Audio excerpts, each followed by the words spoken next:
DJ Dilip सेंदूरी।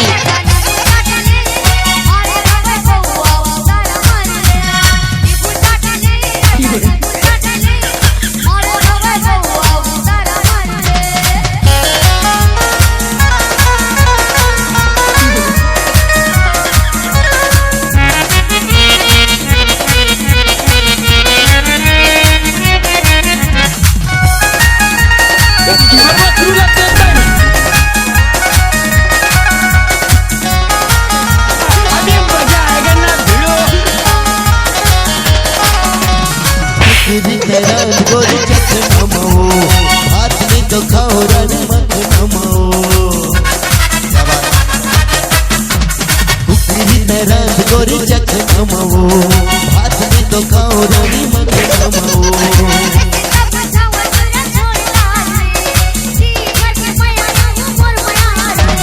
दारू पिए के लाइसेंस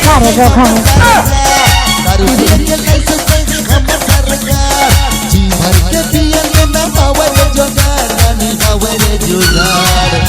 सुनहरा साउंड सूरजपुर। आज हमर के सरगुजा डीजे पिंटू बाबू पत्रापाली।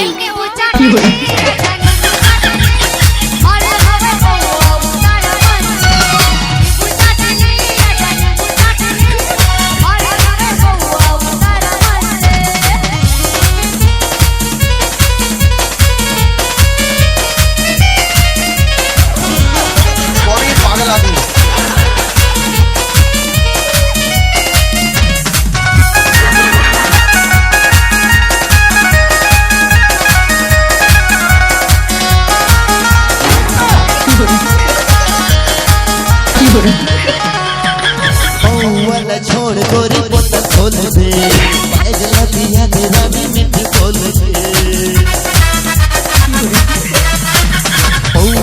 छोड़ गोरी बोतल खोल दे बैगला दिया दे रानी